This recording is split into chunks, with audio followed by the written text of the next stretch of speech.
Hello everyone, I want to very quickly talk about what language is and the purpose it has. I find there's some ideas I have on that right now which I want to communicate. So a note on language would be that it begins with sound, but then it becomes tangible for us. It becomes tangible to play with. In other words, our understandings play with the definitions of the words we use. In other words, if I tell you I'm happy, you will use what the word happy means to you and what you can see to see if I am happy. That is your understanding. Your understanding is based on objective methods of receive A, receive B, receive C, and then understand what's D. You know, it's a patterned mind. Our minds can detect patterns. However, for language, we need to understand that it is a technology that can limit us from our own greater experience. If I told you never to seek for an existential experience of what love really is, and I tell you love is these words in this book, you will feel unloved. Actually, you will feel as if you're limited because there's a greater limitless experience of the word love, for example. You know, it's as if not understanding love until you realize you're a lover, for example. You know, or you go through that experience of understanding its application to you. Therefore, language, this technology shouldn't limit us from other experiential technologies that our evolution and transcendence is moving towards, is moving through, actually. In other words, language and sound shall become the tool we are very self-aware in using, especially with words. And based on that sensitivity, we then may utilize it to create locations of understanding where a study of sound vibration can lead into seeing the different ears that are hearing that sound, ears that don't just belong to one wavelength. In other words, it is in our own hearing experience which we can find other listeners to life that are not limited to here. Therefore, the quality, the way you're living your life suggests the awareness you will have to receiving whatever it is that is your next biggest communication, the next big thing life communicates to you. It can come as a thought, it can come as a view, an experience.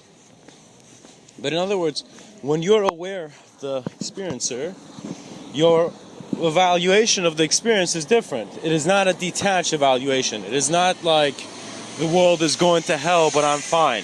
You know, it's more of if you could feel, for example, the hardship every other human being felt, and we had a collective feeling like that. That is a different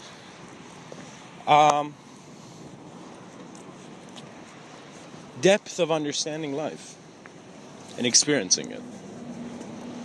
Because many of us are present in our realities, but some things are not real for us and therefore we don't experience it. You're not experiencing hot weather right now, for example. You're not experiencing cold weather, for example, you know? So, you have to be more than your environment. You have to be more than the environment's language suggests. And what I mean by that is that one moment I'm standing in my room, another moment I'm sitting in the classroom, another moment I'm walking in the park. Different stages of awareness based on the motion and the staticness in the environment. In other words, my observance is finding different moments of experience, different experiences of life, in the same body of awareness, in the same space and atmosphere of presence. However, after some point, what do I have common with all these differences that are occurring? And it is the observer. It is the experiencer. Therefore, life is more than what I'm experiencing. It has something to do with the experiencer. But The experiencer is still present regardless of the change in space and time and form. So if we are an existential awareness, an experience that is aware of changing forms, we are not the change. We are not the form. We are the awareness to it. Therefore, my questions must run deep. I must not think that there's only one route. It's not about a route, actually. It's not about trying to get the first-year-old me to, reach the 99-year-old me or whatever, 100-year-old me, whatever. It's not just that. There's an awareness constantly going on where the reason you have memory is because you are aware of other times and spaces in your own imaginative consideration. Therefore, language is giving you spaces and time, but because it changes, because the words change and meanings change and each generation brings its own eyes to the table, there is never how would I say this? A limitation that needs to be there. Again, it doesn't need to be there because it's changing constantly. It's never there. All those loser moments you've had of yourself are not there anymore. They're gone. It's changed. The reason it keeps coming back to you is because you're feeding that condition to suggest that view of a life to you.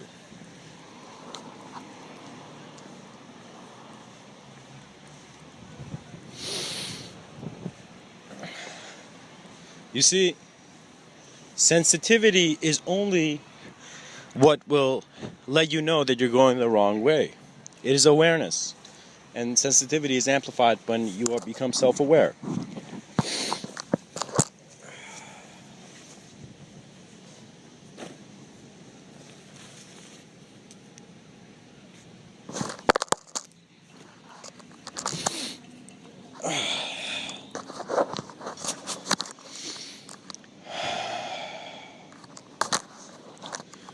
You see, language makes worlds for you. But because the world is always changing, it does not suggest the truth. It suggests an attachment which you can detach from, and you are. If I ask you what you believe in now, and you could give me the greatest, most intense speech of your life, but in 200 years, who knows what your belief is? Who knows what you are?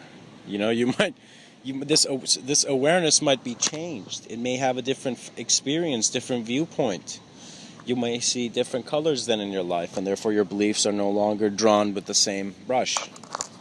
They're different. There's a different sense of God, creation, the unified field of the Big Bang. The Big Bang is not a sound. It is not a size. It is the origin of all conception to even measure. Before human beings picked up the ruler, what ruled existence? Was it other dominions? Was it other separations?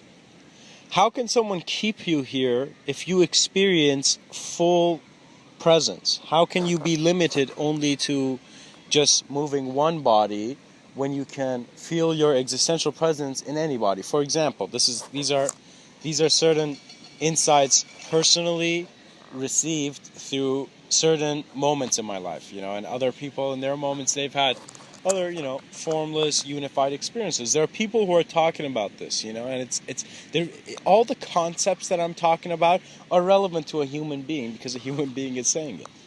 So it needs to be explored. We can't have the arrogance of thick science textbooks.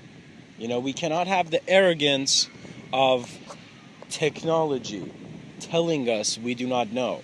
You see, it's important not to know and evolve, but at the same time, if you make someone so helpless, someone so low that they cannot even see how high they are, then without any puns, you just see that you're the one who's holding the ruler. It's as if, when you were a kid, someone gave you a unique type of ruler with a certain evaluation of beliefs, measurement, and values, and you're keeping it, right? And it's not wrong. You don't need to get rid of your ruler and, live like a wild man, you know, even though some people do that, and it is definitely rewarding in regards to the experience you receive at the end of your life.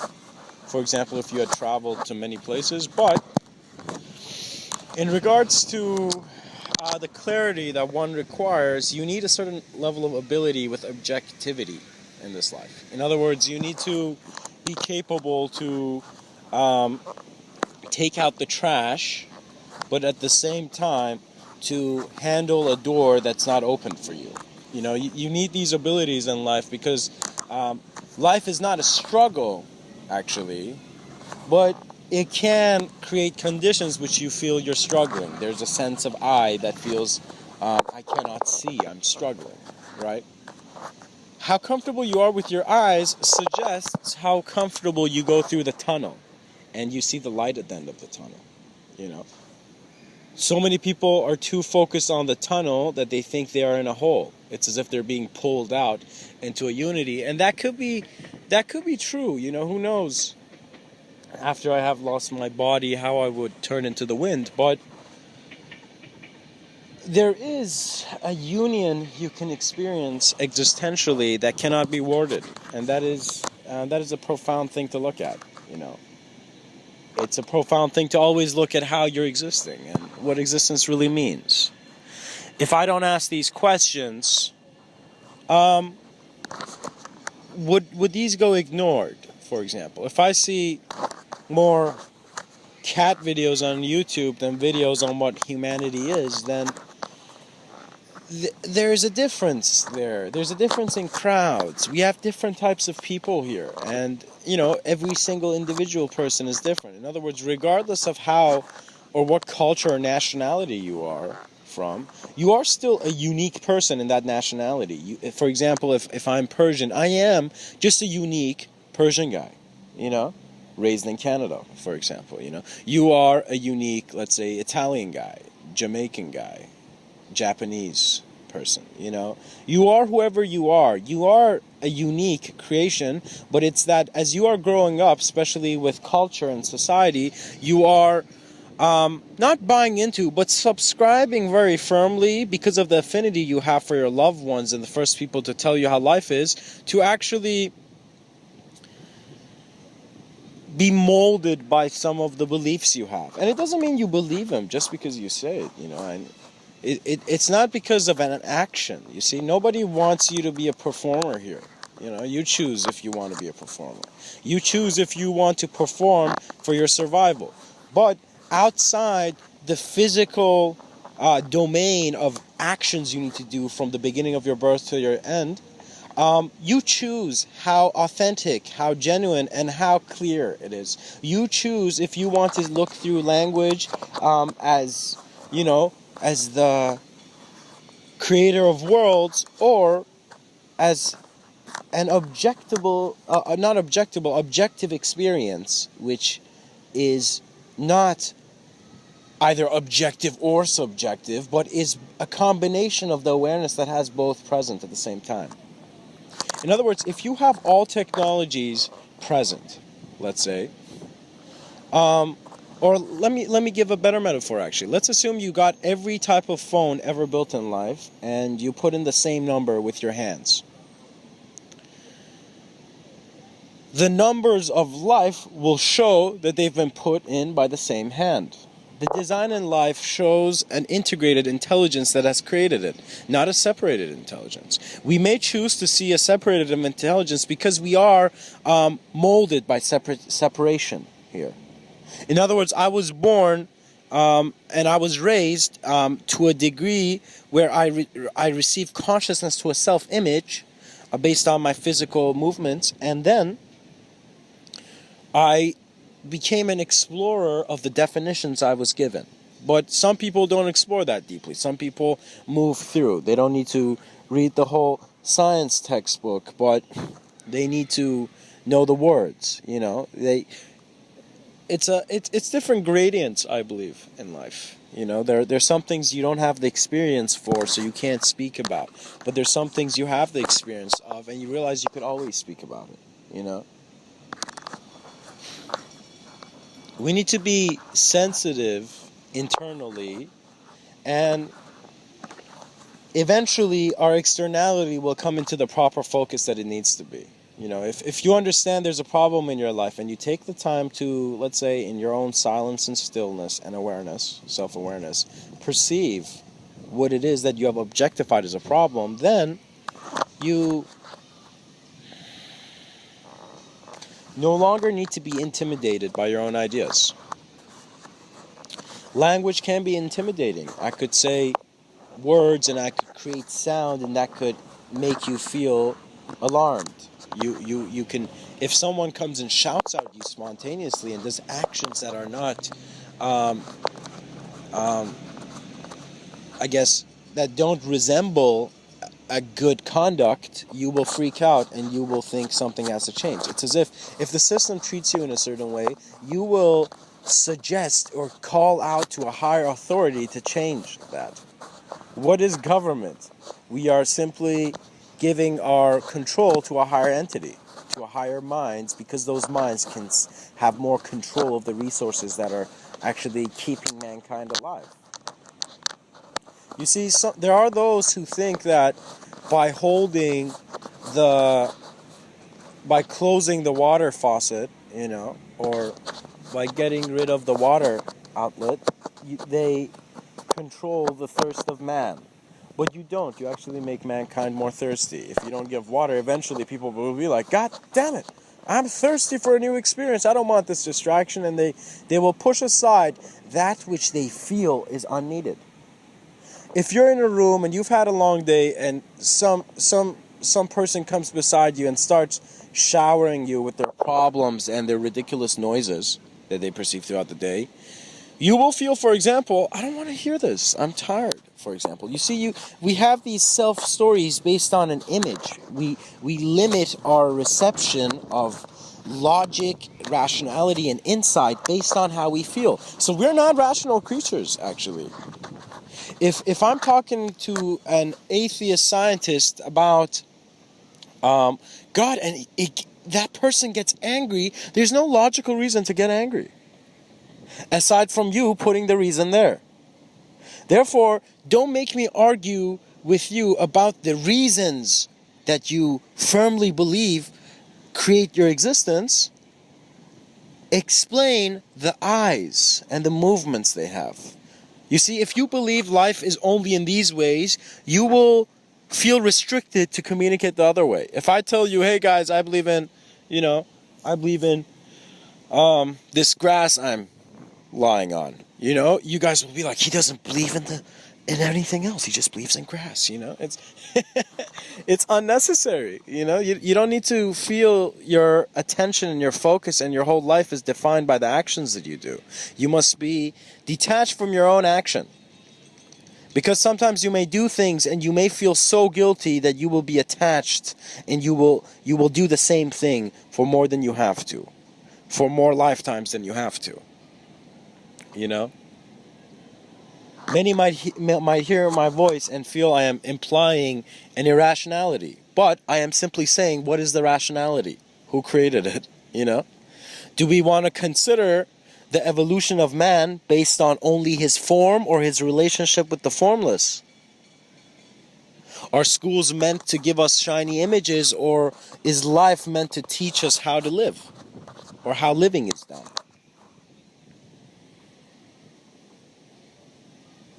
You choose to see if the wind that blows the trees side by side is a sign of life acknowledging your presence here, of life being alive. Trees are powerful symbols. They show us the roots that come from earth, the man that extended from the soil of existence, the animal that came into being. But they also show that the whole tree is sustained by a light that does not come from an immediate location. There was a light that conceived the awareness that could locate. Therefore, the God that we seek cannot be spoken. there's no book that you can seek to see the intelligence of this, only a mirror. You don't need Bibles, you don't need anything else, you only need a clear mirror, a mirror that acknowledges the same values you see of what life is. You need to constantly look at your values. Because someone who may be aged, maybe, I don't know, maybe you're a young guy in school and you feel suddenly punching people makes you feel, I saw people like that, where it was ridiculous, but they felt more active when they exerted a certain level of physical control.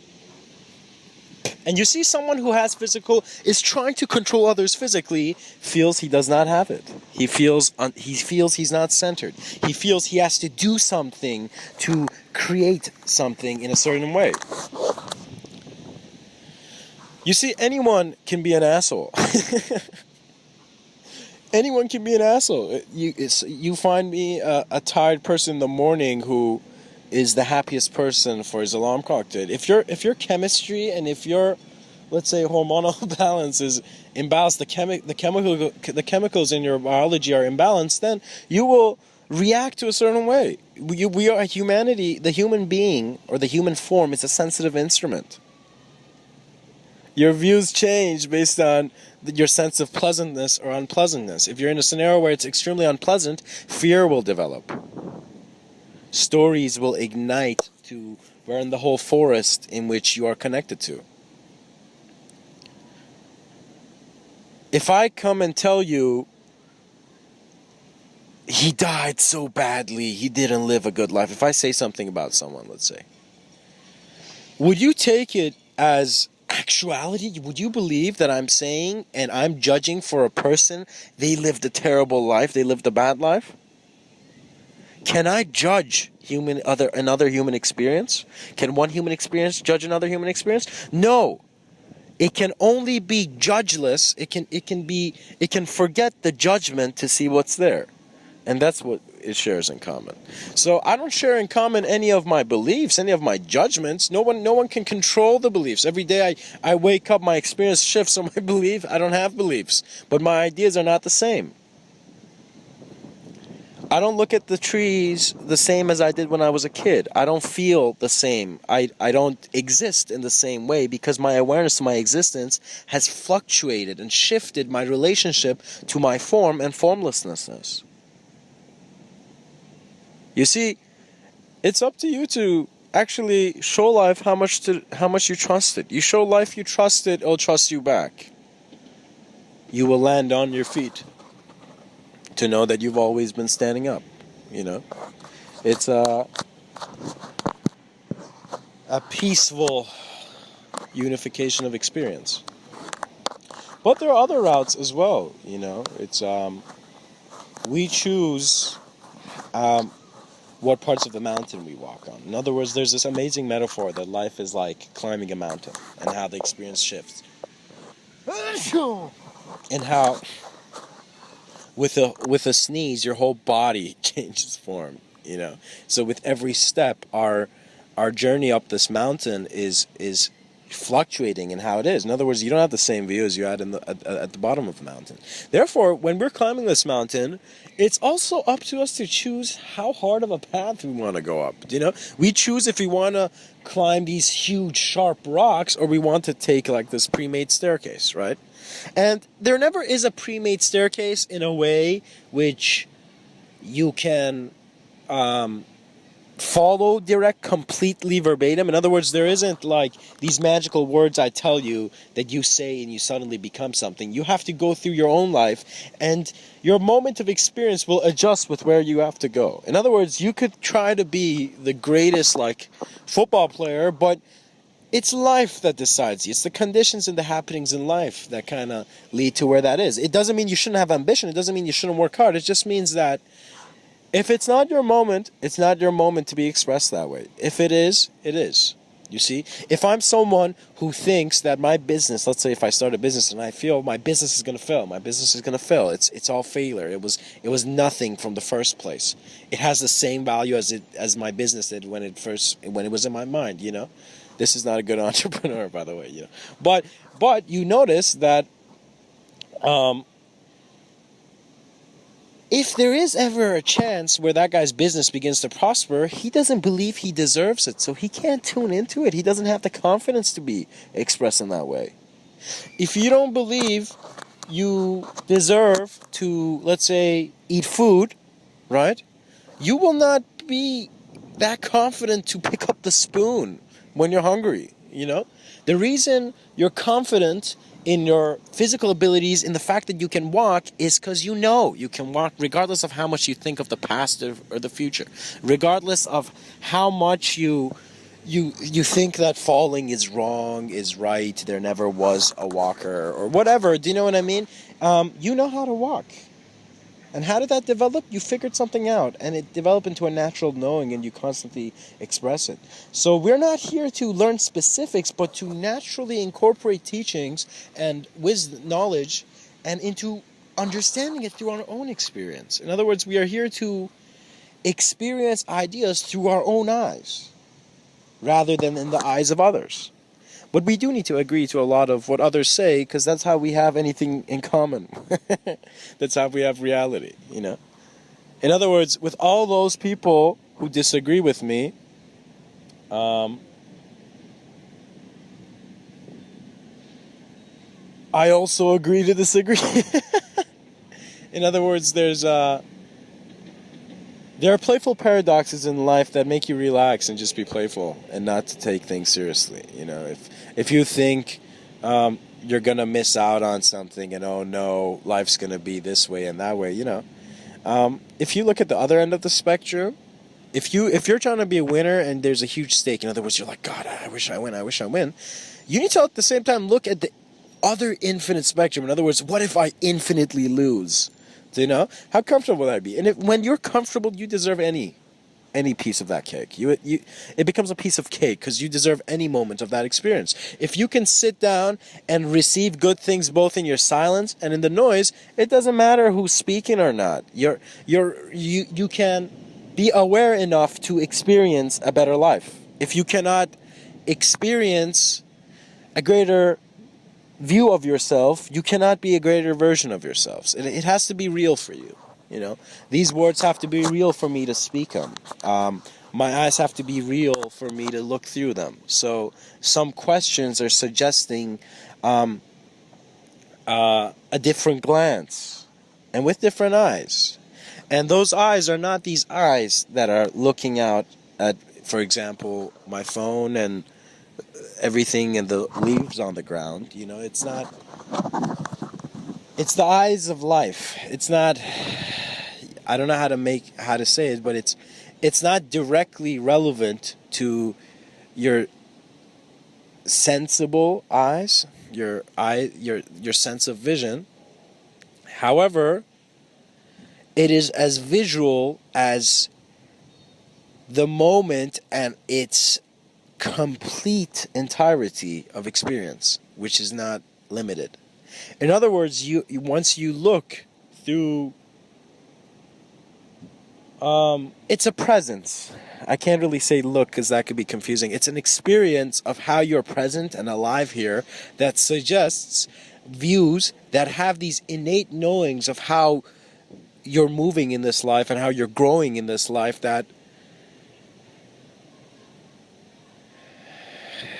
suggest a more unified coexistence. It's very unspeakable, actually. I mean, in Taoism, again, there's this quote. They say the Tao cannot be talked about. If the Tao is being talked about, it's not the real Tao. You know, if what I'm talking about can be talked about, it's not the real stuff. You know, so all I can do is create a mirror with my wording to suggest that your own experience holds valuable, infinite treasures within it.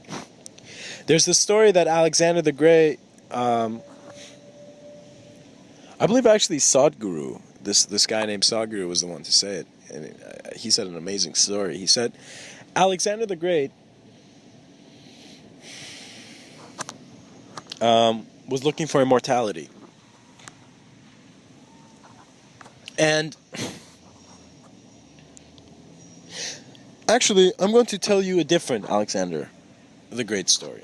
Actually, not the mortality one. I'm going to suggest a one that wasn't said by Sadhguru, but it's actually perfect for this moment. We have the first cynic in humanity named Diogenes, I believe, to be present, as a great philosopher back in the time. He was pretty much an asshole to Plato, I think, but back in the day. But he was this homeless philosopher that had a great awareness of life. He just knew things. The reason he was a cynic is because he didn't take it seriously. When they asked him, what do you do, Diogenes, or who are you? And he's like, I am a citizen. Or where are you from? And he's like, I'm a citizen of the cosmopolites. I'm a citizen of the cosmos, buddy. I'm not from Greece. I'm from existence.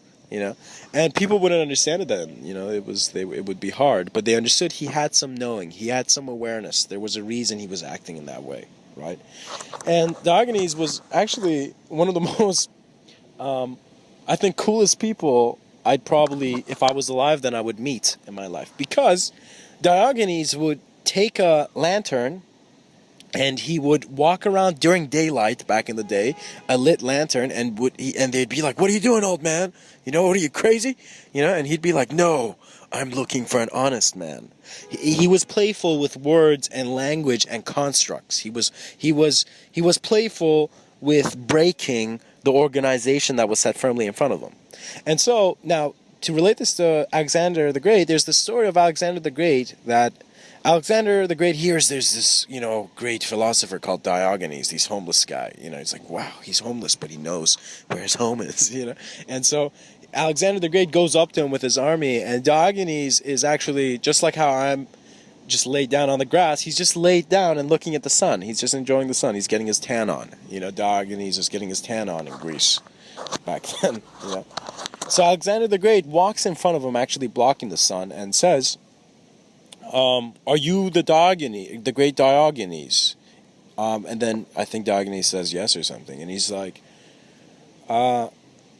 what does Diogenes want from the great Alexander, or however Alexander the Great referred to himself, the ruler of all men or something, And Diogenes is sitting down, realizing this Alexander the Great guy who's ruling every other human in the whole nation, is just standing in front of him, and he looks at him, and I'm pretty sure he's laughing in his mind, but he tells him, stay out of my sun. Don't stay in front of my sun. That's what Diogenes says. And the way he says this, Alexander the Great understands that don't interrupt another human process. Don't take away the truths of another because you are great at memorizing scientific theories. Don't break another human being based on how they're moving and experiencing through life. And also, don't block the source of existence, the source of life on Earth. These are my deep interpretations of that moment. For Diogenes, he was probably like, he could have just been like, hey man, I want to get a tan, get out of here. You know what I mean? You're blocking the sun. But it could also have meant that do not interrupt the life process. Do not interrupt life by being so convinced that you are God. Do not come here and act like God. The sun is sustaining you, Alexander. Stop being so great, for example, Understand the greatness in life. It's a sensitivity and an awareness to existence, Perhaps something like this. And Alexander the Great looks at this, and all his generals are like, no, he didn't. Did Diogenes just say, step out of my sun? What? All these generals are probably having this kind of view, but actually Alexander the Great looks back at his army and looks at Diogenes and says, if I was not Alexander the Great, I would be Diogenes. He understands the message. He understands what Alexander the Great was saying. What Diogenes was saying. And